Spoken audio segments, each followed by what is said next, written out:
Audiobook.org. Roughing It by Mark Twain, Chapter 52. Since I desire in this chapter to say an instructive word or two about the silver mines, the reader may take this fair warning and skip if he chooses. The year 1863 was perhaps the very top blossom and culmination of the flush times. Virginia swarmed with men and vehicles to that degree that the place looked like a very hive, that is, when one's vision could pierce through the thick fog of alkali dust that was generally blowing in summer. I will say, concerning this dust, that if you drove 10 miles through it, you and your horses would be coated with it 1/16 of an inch thick, and present an outside appearance that was a uniform pale yellow color, and your buggy would have 3 inches of dust in it, thrown there by the wheels.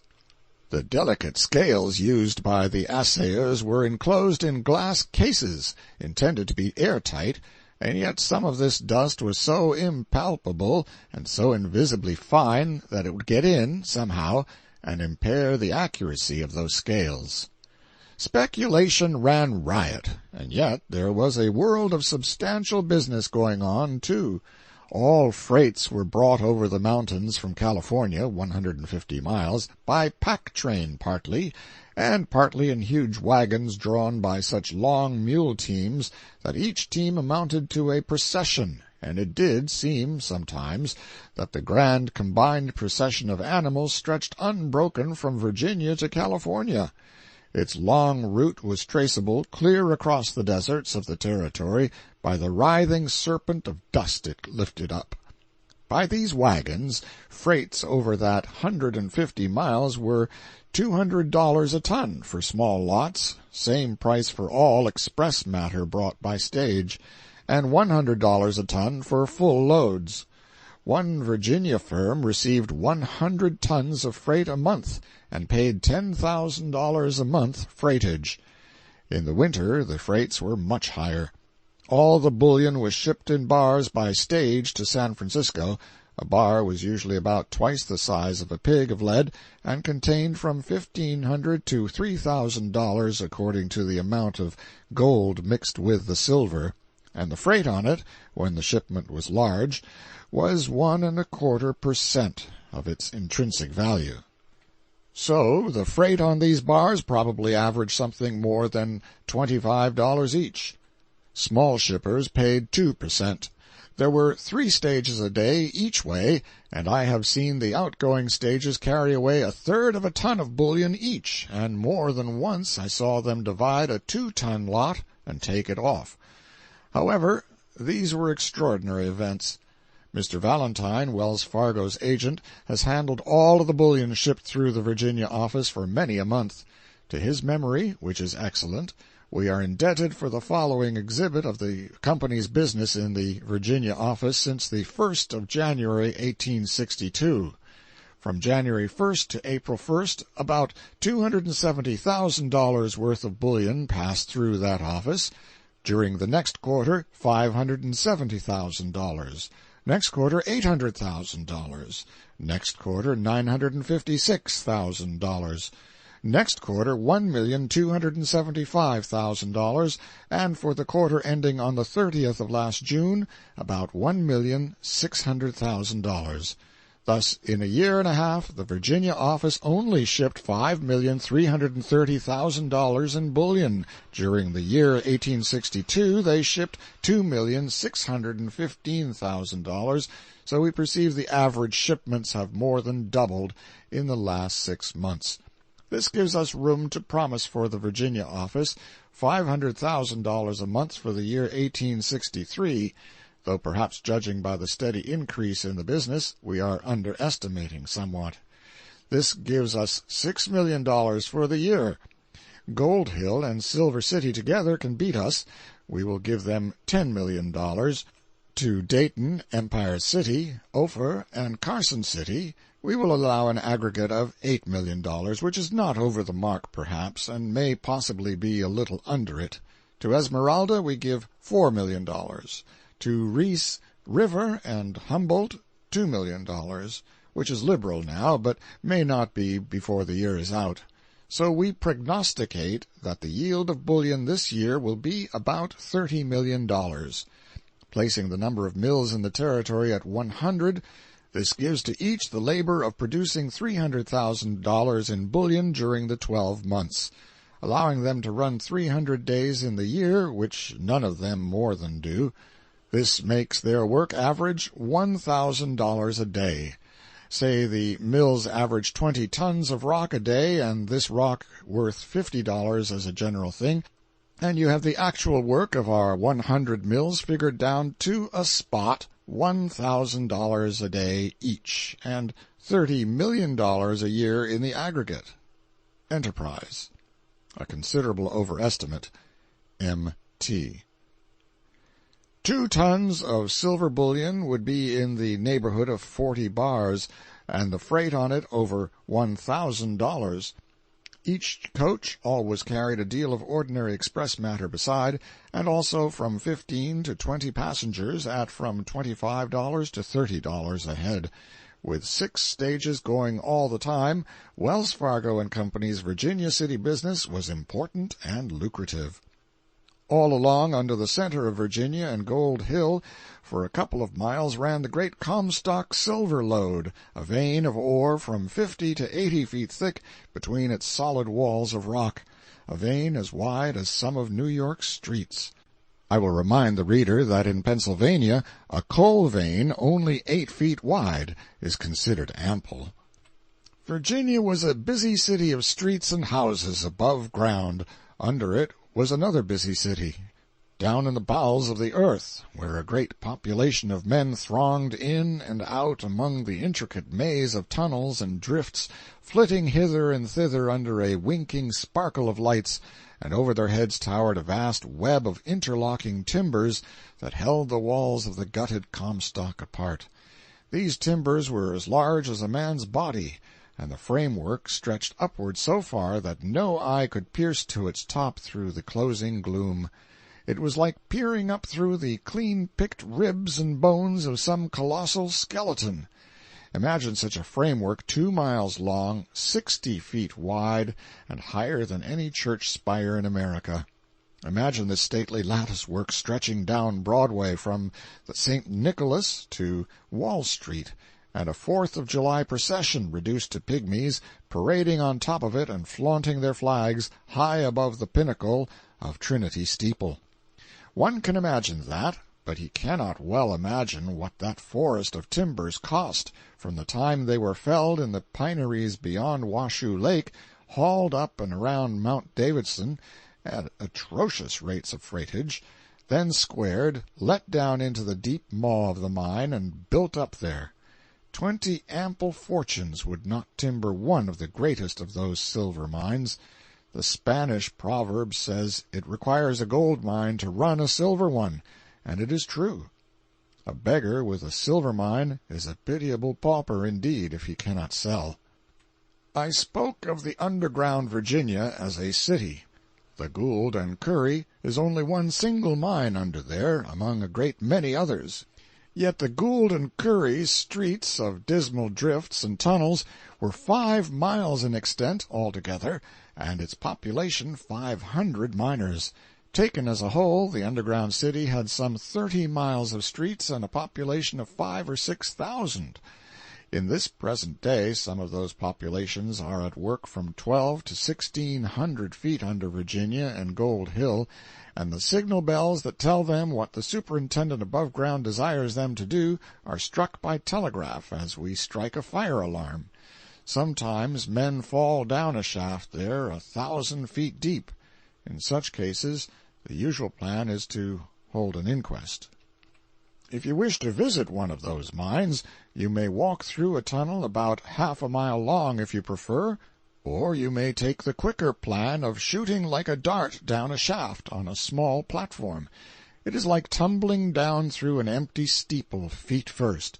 When you reach the bottom, you take a candle and tramp through drifts and tunnels where throngs of men are digging and blasting. You watch them send up tubs full of great lumps of stone, silver ore. You select choice specimens from the mass as souvenirs. You admire the world of skeleton timbering. You reflect frequently that you are buried under a mountain, 1,000 feet below daylight. Being in the bottom of the mine, you climb from gallery to gallery, up endless ladders that stand straight up and down. When your legs fail you at last, you lie down in a small box-car in a cramped incline, like a half-up-ended sewer, and are dragged up to daylight feeling as if you are crawling through a coffin that has no end to it. Arrived at the top, you find a busy crowd of men receiving the ascending cars and tubs and dumping the ore from an elevation into long rows of bins capable of holding half a dozen tons each. Under the bins are rows of wagons loading from chutes and trapdoors in the bins, and down the long street is a procession of these wagons wending toward the silver mills with their rich freight. It is all done now, and there you are. You need never go down again, for you have seen it all.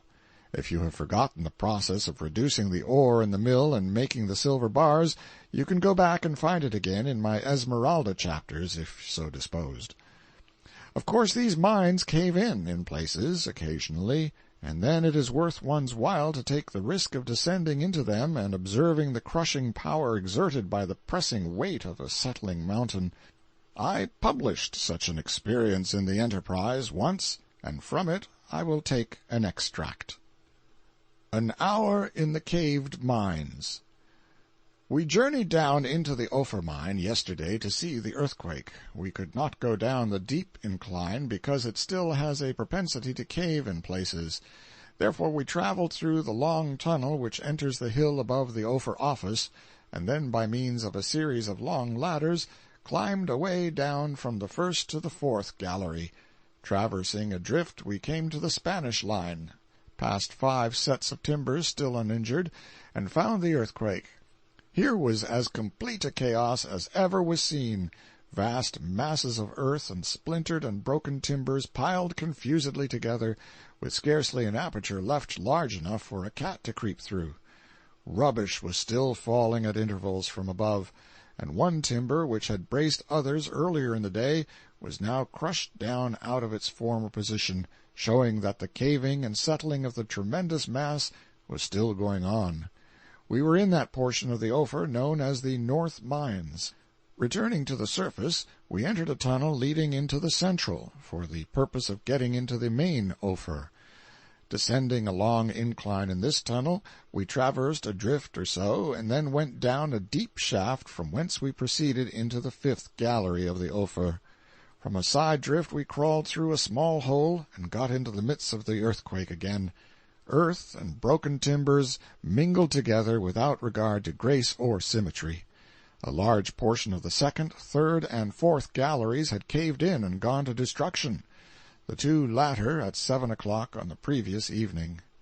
At the turntable, near the northern extremity of the 5th gallery, 2 big piles of rubbish had forced their way through from the 5th gallery, and from the looks of the timbers more was about to come. These beams are solid, 18 inches square.